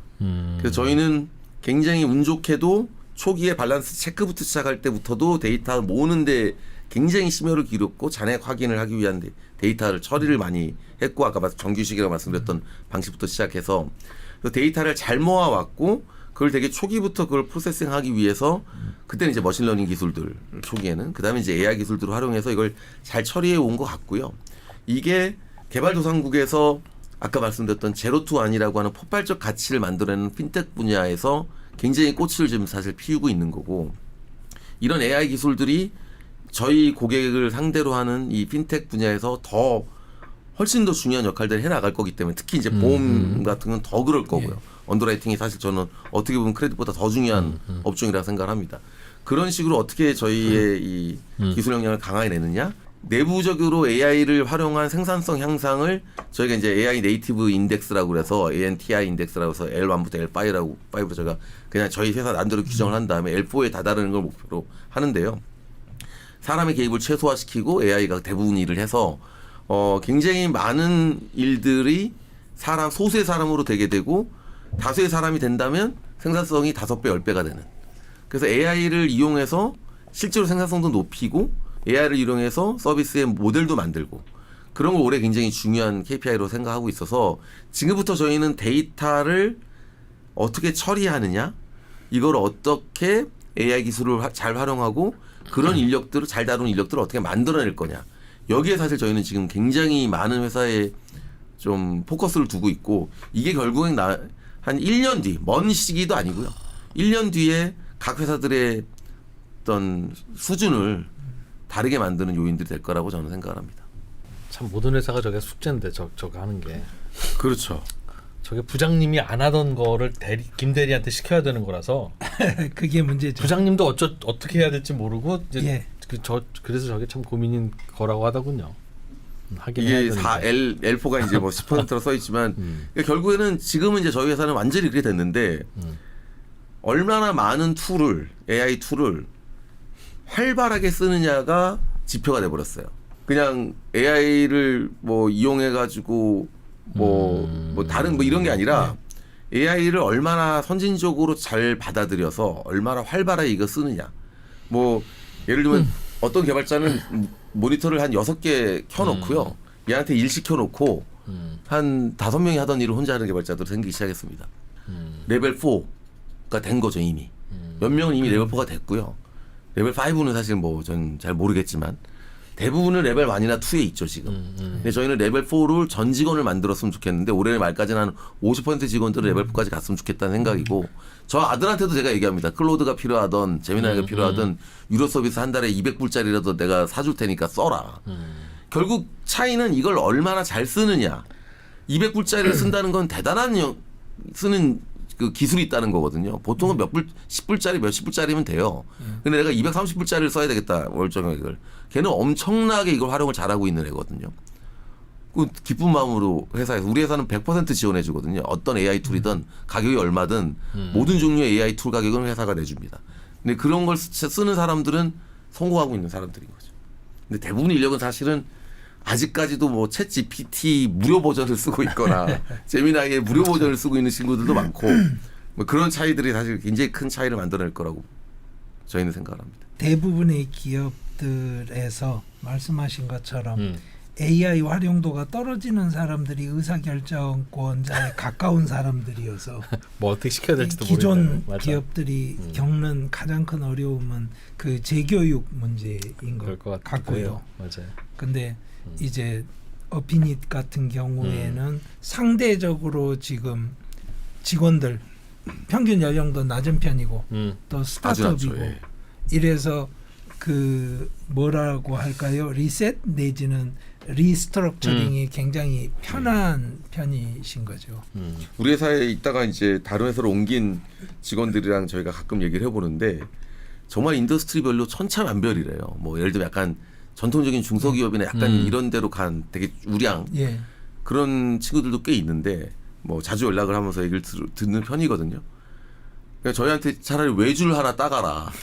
니네 여기 어피닛이 아마 연 10억 정도 쉽게 벌 거다. 너무 수준이 떨어지니까 도입할 생각도 안 하고. 그러니까 그냥 외주 받아서 몇 개만 이렇게 좀 가르쳐주고 하면 한 10억 정도 벌 수 있을 거다. 뭐 이제 이런 얘기 해주시는 직원들도 있어요. 그러니까 사실 이 격차는 점점 벌어질 거라고 보고 있고 이거는 엄청난 생산성. 이미 미국 스타트업들은 개발자 채용을 중단했습니다. 그리고 15억, 20억짜리 개발자들이 연봉 개발자들이 아주 막 나오기 시작했어요. 걔들은 막 모니터 10개 켜놓고 혼자 개발합니다. 걔 혼자 20명이 하던 거 혼자 하고 있는 거예요. 그런 스타트업들이 이미 쭉 깔리기 시작했고요. 미국은 뭐 사실 저는 우리 회사가 옛날에 미국 코리안 아메리칸 출신의 CTO를 뽑아본 적이 있는데 야, 이 미국 스타트업하고는 우리는 경쟁이 안 되겠구나. 얘가 일하는 거 보고 나서 저희가 약간 한국 사람들이 일 잘한다고 하는데 한국 사람들은 그냥 열심히 하는 거고요. 걔들은 정말 잘합니다. 그리고 열심히 합니다. 그러면 보면서 야, 미국 스타트업의 힘은 미국 이 밸리 에어리아의 힘은 근데 그 친구들의 가장 특성은 이 스탁옵션의 밸류를 너무 잘 아는 거예요. 왜냐면 막 몇십억, 몇백억, 몇천억씩 번 애들이 30년 전부터 주변에 옆집 건너에서 있는 거예요. 주식으로 몇십억, 몇백억, 몇천억 번 애들이 30년 동안. 그게 쌓여 있다 보니까 노하우가. 이 친구는 우리 회사 들어올 때도 제가 아주 내고를 편하게 했어요. 자기는 스탁옵션을 0을 받고 연봉을 얼마 주던지 스탁옵션을 엄청 많이 받고 연봉은 1,000만 원만 달라.